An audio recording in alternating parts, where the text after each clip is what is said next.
Hello friends, welcome back to my YouTube channel. This is chartered accountant Vidhi.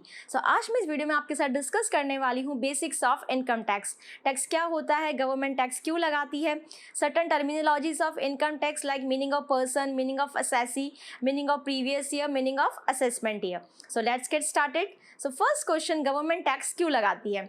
So government को भी country चलाने के लिए revenue की ज़रूरत होती है, और जो गवर्नमेंट का मेजर सोर्स ऑफ रेवेन्यू होता है वो होता है टैक्स। जो गवर्नमेंट हमसे टैक्स कलेक्ट करती है उसके बदले में गवर्नमेंट ये टैक्स का अमाउंट बहुत सारी सर्विसेज पे स्पेंड करती है, like infrastructure, health, education and etcetera. अब सेकेंड, जैसे कि आज हम पढ़ने वाले हैं इनकम टैक्स के बारे में। As you all know that income tax is a direct tax. तो सबसे पहले हम ये समझेंगे कि what is the difference between direct tax and indirect tax. तो सबसे स्टार्ट करते हैं हम differences. So direct tax is a tax which is directly paid to the government, and indirect tax is a tax which is indirectly paid to the government. This is the first difference. Now second one. In case of direct tax, the burden is not shifted. And in case of indirect tax, the burden is shifted to the ultimate consumer. अब हम इसको एक example के through समझते हैं। अगर हम direct tax की बात करें, से फॉर एग्जाम्पल, अगर आज मैं किसी कंपनी में सैलरीड पर्सन हूँ और मेरी टैक्स लाइबिलिटी है ₹20,000, तो मुझे ही 20,000 गवर्नमेंट को पे करना है। मैं मेरे टैक्स लाइबिलिटी को शिफ्ट नहीं कर सकती हूँ। While in case of indirect taxes, say for example, आपने अपने फ्रेंड्स को डोमिनोज रेस्टोरेंट में पार्टी दी, तो जो भी आपके पास बिल आएगा वो इंक्लूडिंग जीएसटी आएगा। ओनर आपसे टैक्स कलेक्ट करके गवर्नमेंट को डिपॉजिट कराएगा। It means the ultimate bearer is the consumer. So in case of indirect tax the burden is shifted to the ultimate consumer, but in case of direct tax the burden is not shifted. Now third difference, direct tax is pinching. Direct tax इसलिए pinching होता है because we know the amount of tax. हमें पता होता है कि हमें इतना टैक्स गवर्नमेंट को पे करना है। While in case of indirect tax, indirect taxes are not pinching because we sometimes we doesn't know the amount of indirect taxes. अगर हमने कोई गुड्स परचेज किया है तो जो आपको एमआरपी होता है, maximum retail price, that is inclusive of taxes, तो हमें टैक्स का अमाउंट पता नहीं होता है। We are paying the tax but हमें टैक्स का अमाउंट पता नहीं होता है, इसलिए indirect taxes are not pinching. Now authority. अब डायरेक्ट टैक्सेस को कौन सी अथॉरिटी टैक्स लगाती है? डायरेक्ट टैक्सेस को CBDT, that is central board of direct taxes. Indirect taxes में कौन सी अथॉरिटी होती है? CBIC, that is central board of indirect taxes and customs. अब हम एग्जांपल्स की बात करते हैं। तो डायरेक्ट टैक्सेस के कौन से एग्जांपल होते हैं? Income tax and corporate tax.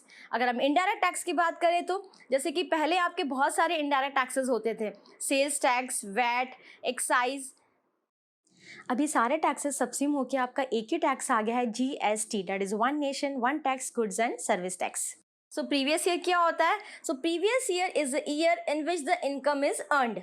से फॉर एग्जाम्पल, अगर आज मैं किसी कंपनी में जॉब कर रही हूँ 2019-20, सो 2019-20 में जो मैंने इनकम अर्न की है, सो 2019-20 क्या कहलाएगा? प्रीवियस ईयर कहलाएगा। अब नेक्स्ट आपका आता है assessment year. So what is assessment year? So assessment year is the year which is next to the previous year in which the income is assessed और computed. Assessment year previous year का next year होता है, जिस year में आपकी income को assess किया जाता है, टैक्स को कंप्यूट किया जाता है। से फॉर एग्जांपल, जो इनकम मैंने 2019-20 में अर्न की है उसका टैक्स मैं कौन से ईयर में फाइल करूंगी? 2020-21। और जब भी हम प्रीवियस ईयर और असेसमेंट ईयर की बात करेंगे तो हमेशा यहाँ पे फाइनेंशियल ईयर की बात होगी। That is the year is starting from 1st of April and ending on 31st of March। So first हमारी टर्मिनोलॉजी आती है meaning of assessee. So any person who is liable to pay tax to the government is called as assessee.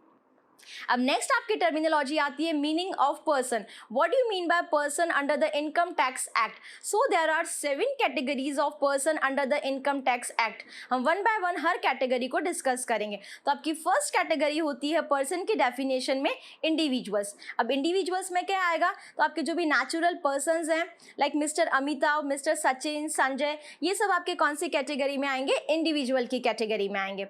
Second category आपकी आती है HUF, that is Hindu undivided family. So what is HUF? So HUF is a joint family having a common ancestor consisting of their wives and unmarried daughters. and it is created automatically. HUF can't be created by contract. So अगर आप किसी भी person का suffix HUF होगा, इसका मतलब वो HUF की कैटेगरी में आता है। थर्ड कैटेगरी आती है आपकी पर्सन की डेफिनेशन में कंपनी। जैसे कि हम पहले भी पढ़ चुके हैं, company is a legal entity form by the group of individuals to engage और ऑपरेट इन बिजनेस। अगर मैं एग्जांपल की बात करूँ तो Reliance, Tata, Apple, this all are the examples of company. Next आपका आता है पार्टनरशिप फर्म। अब पार्टनरशिप फर्म क्या होता है? जब भी कोई दो या दो से ज़्यादा लोग आपस में कंबाइन होकर अगर कोई बिजनेस करते हैं और जिसके ऊपर पार्टनरशिप एक्ट अप्लाई होता है, उसको हम क्या बोलते हैं? Partnership firm. अगर हम एग्जांपल्स देखें पार्टनरशिप फर्म के, तो like Maruti Suzuki limited, then A&B associates, ये सब आपके एग्जाम्पल है पार्टनरशिप फर्म के। नेक्स्ट पर्सन की कैटेगरी आती है AOP and BOI। So AOP is association of persons and BOI is body of individuals. So basic difference क्या होता है AOP और BOI में? सो AOP के जो मेंबर्स होते हैं वो इंडिविजुअल्स भी हो सकते हैं, या कोई लीगल एंटिटी भी उसकी मेंबर हो सकती है। अगर मैं लीगल एंटिटी की बात करूँ तो लाइक कंपनीज, फर्म्स, ये भी AOP के मेंबर्स हो सकती है। But in case of BOI, that is body of individuals, केवल इंडिविजुअल्स ही BOI के मेंबर्स हो सकते हैं। अब हम आते हैं सेकेंड डिफरेंस पे। सो AOP में जो भी पर्सन एसोसिएट होते हैं, जो भी ग्रुप फॉर्म होता है, उनका जो ऑब्जेक्टिव होता है वो एक इनकम जनरेशन एक्टिविटी होता है। While in case of BOI, income generation activity objective हो भी सकता है, नहीं भी हो सकता है। अब हम एग्जांपल्स देखते हैं। तो AOP के क्या एग्जांपल्स हो सकते हैं? Any chamber of commerce, any sports association, this all are the examples of AOP। And the examples of BOI are co-executors, co-trustees are the examples of body of individuals. Next person की category आती है local authority. So local authority के क्या examples हो सकते हैं? Panchayat, municipal corporation, cantonment board, port trust, these all are the examples of local authority. अब person की last कैटेगरी आती है seventh कैटेगरी. So जो person फर्स्ट 6 कैटेगरीज में नहीं आता है, वो आता है लास्ट कैटेगरी में, that is your AJP. So all the universities are the examples of AJP. Next हम पढ़ेंगे heads of income under the income tax act. अगर मैं इनकम टैक्स एक्ट की बात करूँ, so income is divided under 5 heads of income. अब ये heads कौन कौन से होते हैं, उसमें कौन कौन सी इनकम टैक्सेबल होती है, वन बाय वन हम इसको डिस्कस करेंगे।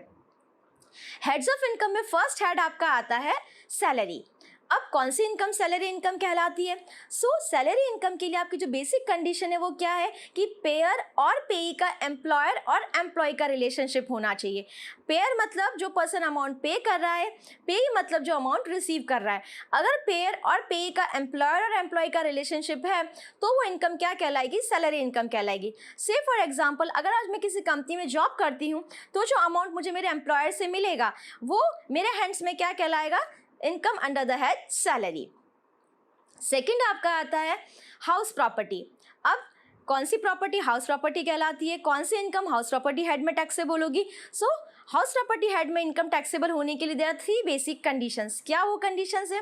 First condition, the assessee must be the owner of the house property. Second condition, the house property should not be used for the purpose of business और profession carried on by the owner. And third condition, property किसको बोलेंगे? There must be any building और the land upon and thereto. अब house property के कुछ की points है जो हमको हमेशा याद रखने होंगे while calculating the income under the head house property. Any vacant land is not a house property. अगर कोई भी वेकेंट लैंड है, उसके ऊपर कोई भी कंस्ट्रक्शन नहीं है, तो वो हाउस प्रॉपर्टी नहीं कहलाएगी। सेकेंड आपका आता है, क्या रूफ का होना ज़रूरी है? तो यस, रूफ का होना आपका रेजिडेंशियल हाउसेस में ज़रूरी है, कमर्शियल हाउसेस में रूफ का होना ज़रूरी नहीं है। इसका मतलब अगर कोई भी स्विमिंग पूल है या कोई भी लार्ज स्टेडियम है तो उसको भी हम बिल्डिंग ही कंसिडर करेंगे under the head house property. Third आपका जो भी हाउस प्रॉपर्टी हेड की बात करेंगे तो आपका परमानेंट स्ट्रक्चर होना चाहिए। अगर कोई टेम्परेरी स्ट्रक्चर है बिल्डिंग का तो वो हाउस प्रॉपर्टी नहीं कहलाएगा। थर्ड आपका हेड आता है income under the head business and profession. अब बिजनेस क्या होता है? Any income in the nature of trade, commerce और any adventure in the nature of trade commerce is called as income from business. अगर आज कोई भी आप बिजनेस करते हो, कोई भी गारमेंट का बिजनेस करते हो, कोई भी आपका मैन्युफैक्चरिंग बिजनेस है, एनी बिजनेस, तो जो भी इनकम आपको बिजनेस से हो रही है वो कौन से हेड में टैक्सेबल होगी?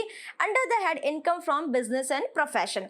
अब इसमें प्रोफेशन की इनकम भी आती है, तो जो भी आपके प्रोफेशनल्स है like doctors, lawyers, chartered accountants, interior designers. अब नेक्स्ट हेड आता है कैपिटल गेन। अब कैपिटल गेन में टैक्सेबल होने के लिए कौन कौन सी बेसिक कंडीशंस है? तो there are 3 basic conditions. First is there must be capital asset, second there must be transfer or sale of capital asset, and third there must be gain or loss arising on such transfer or sale of capital asset. जब ये तीनों condition satisfy होती हैं तो income कौन से head में taxable होती है? Under the head income from capital gain. अब लास्ट आपका हेड आता है that is the fifth of head of income, that is the income from other sources. तो जब भी कोई भी इनकम फर्स्ट 4 हेड में टैक्सेबल नहीं होती है तो वो इनकम कौन से हेड में टैक्सेबल होती है? Income from other sources. अब हम कुछ एग्जांपल्स देखते हैं कि कौन कौन से एग्जांपल्स होते हैं इनकम फ्रॉम अदर सोर्सेज के.